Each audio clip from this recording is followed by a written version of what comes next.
Hey guys, how you doing? This is Rob here. Hope everybody's practicing hard and seeing the fruits of that.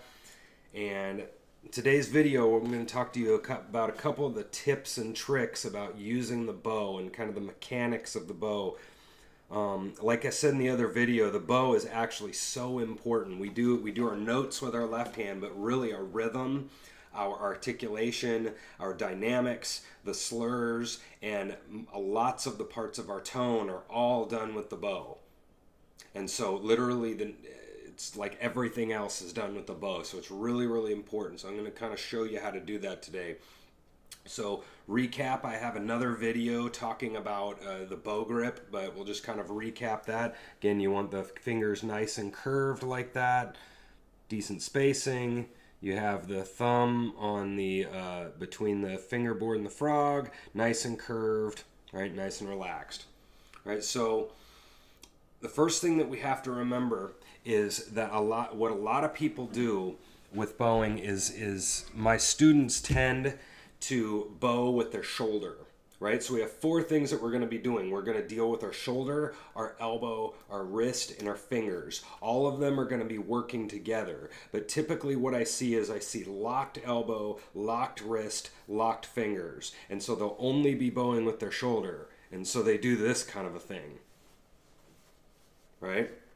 And so what you want to practice is actually you bow with your forearm and your elbow. Right? This is sort of what you're actually bowing with. And so I would practice literally doing an extension, just kind of reminding yourself that your arm actually does that.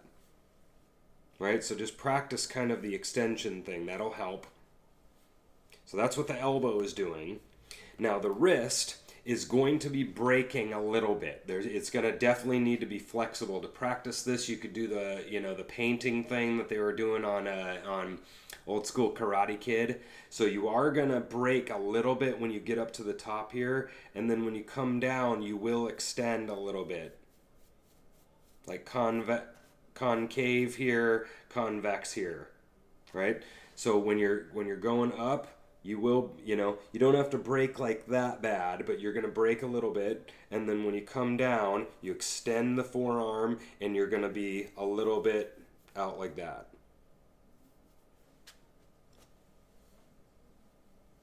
All right, so I'll show you what that looks like I have my viola here. It's going to work the exact same on violin.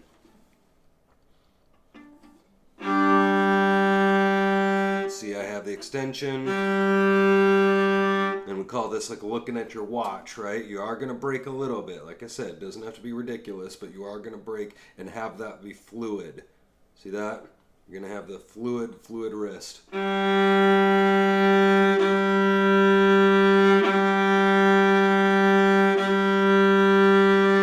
Make sense?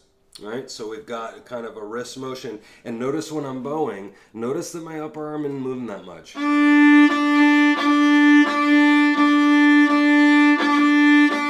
Right? It's all forearm.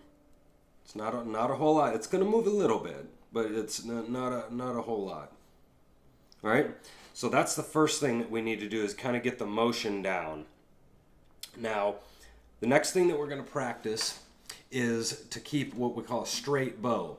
So your bow is going to make perpendicular to the, perpendicular to the strings, right? What I see a lot of people doing is they will start to go like wonky. They'll either go back this way or they'll extend too far out, and now I'm all crazy looking, right? And this happens a lot when people do the shoulder thing, right? When I don't extend this or the wrist, see how I'm only using my shoulder, and I can't even keep this bow. It's sliding around, right? So you want to keep it nice and perpendicular to the string. A good way to practice this is a couple of ways. One, you can go into your bathroom, or if you have a mirror on your closet door or whatever, right? You go look in the mirror, and instead of being this way, you turn so that you can see the angle of your bow, right, in the mirror. And you can practice doing this, and you can just stare in the mirror That's what they told us in college. Like straight up walk into the bathroom and go practice, which feels weird at first. But go look in a mirror. You'll be able to see it really easily if you're like all crazy angled. Another way that you can practice this is you can go get some sort of like stick and some sort of like tube like this or whatever at like Hobby Lobby or something. And you put this kind of roughly where your strings are at, and this kind of forces you to stay on the right angle. You want to keep this white thing really stable and move your arm. So keep you from going all sorts of crazy ways, right? Right, see that? So that's one way to practice that. So that's the first problem, or the first problem is the elbow. Second problem is making sure that you're not going all crazy that way. Third problem is we want to stay right in between the bridge and the fingerboard, right? You want to stay roughly right in between. Later on, we'll worry, you're going to kind of move in and out sometimes, but for now, kind of try to get that right in the middle. You're going to get some crazy sounds when you go too close to the bridge, and it's going to be too wimpy when you go out to the fingerboard. So you want to stay right in the middle there. Right? That's third thing that you can kind of practice, and this one you can just literally stare down and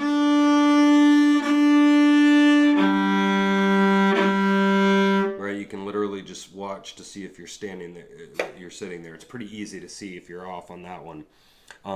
Third one is you're going to have to kind of adjust all the way through here, right? There's going to be kind of constant adjustment through your bow.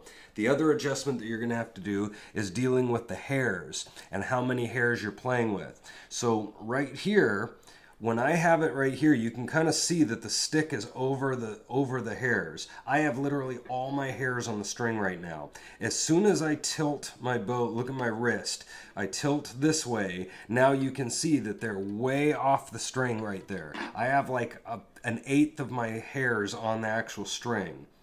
So some people pull their bow this way. I, for some reason, have always tended to go the other way. But this is still just as bad. I still only have like eighth of the hairs on there. So I'm going to need to do something with my wrist to rotate this back over, so now I have all the hairs on the string. Right? The same thing's going to happen on the other side. If you're a person that likes to tilt this way, you're going to have to rotate your hand in so that your hairs are all on the string. See that? So sometimes people kind of can do all sorts of crazy stuff when they're bowing, and you want to try to keep that like that at all times. And so you may have to kind of adjust your angle, adjust this, adjust back and forth. You're going to have to kind of just play with it a bunch and kind of figure out that right spot so you can keep it from tip all the way to frog in the exact same spot, right? So that's the fourth thing, is dealing with the rotation of the bow, of the hairs. So now we get to string crossing. This is the last thing I'll talk about. So we have a bunch of different what we call string levels, but I only deal with these four for now. So when you're bowing, if you set your bow in the middle of the bow, this is the tip, right? That's the frog. If you set it in the middle, look what I've got here. I've got a big box going on. Stick, arm, instrument, right? So look at my elbow. My elbow is the key here, right? I don't have this way under my hand, and I don't have it way over my hand. It's basically parallel. My forearm is parallel to the ground. Wherever my elbow goes, or wherever my hand goes, my elbow goes. Okay? So there's four string levels. The first one is what angle your bow needs to be on to play A. So I'm on A right here. Look at where my elbow is, right? If you rotate up to D, I bring my hand up, but I also bring my elbow up. See that? And now I'm on D. Do it again, bring it up. G, bring it up for viola, C. This is going to be the exact same for violin, right? We have C, G, D, A for viola, G, D, A, E for violin. It's the same mechanics, right? So again, I have my elbow up. When we go to the lower string, a lot of times people will do this, right? See, look what happened to my elbow. right? It's still way down. You want to keep that elbow with you, right? So again, you have C, drop all of it down, drop all of it down for D, all of it down for A. Right? Again, you'll have E, A, D, G on violin, right? But it's the same mechanics. See how I do this? Wherever my hand goes, my elbow needs to come with it. See how that works? And so a good way to practice this is what we call long tones. So you'll do like whole notes or count to 4 or whatever. And so you want to put all of these things together. 2, 3, 4. 2, 3.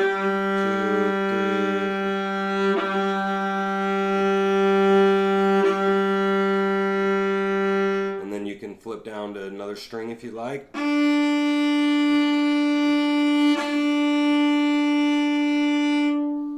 So you can practice this on scales. You can practice this on just making up stuff. Just make up random notes.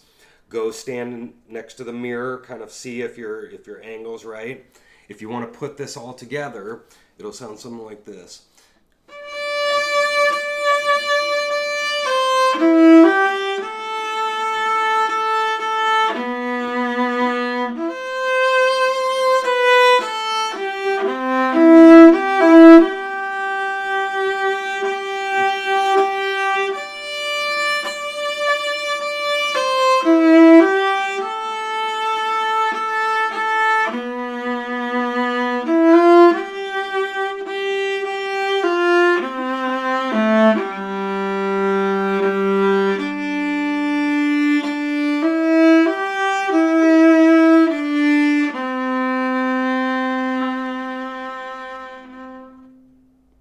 Alright, so that was a good song to practice this on because it was kind of slow ballad. I can really use my full bow. So playing from frog all the way to tip, like with the long tones or some sort of ballad that you've learned, can work really good with practicing the bow. So when you're practicing this, one of my suggestions is I just gave you like 4 different ideas to work on. I would pick one of them this week, right? So you could pick the elbow extending wrist thing. You could pick like making sure your fingerboard or bridge, making sure it's angled, or the elbow level, right? I wouldn't try all 4 of them at the same time. I would pick one of them and kind of get it, you know, or get it relatively okay, and then try another part of it, right? It's a lot at one time. So there's kind of 4 different ideas. Pick one to work on at a time, you know. So that's a little bit about the mechanics of how to bow. It's very, very important. It seems really boring, but it's going to really help you get a really beautiful sound. Pretty soon, like I said, I'll do a tone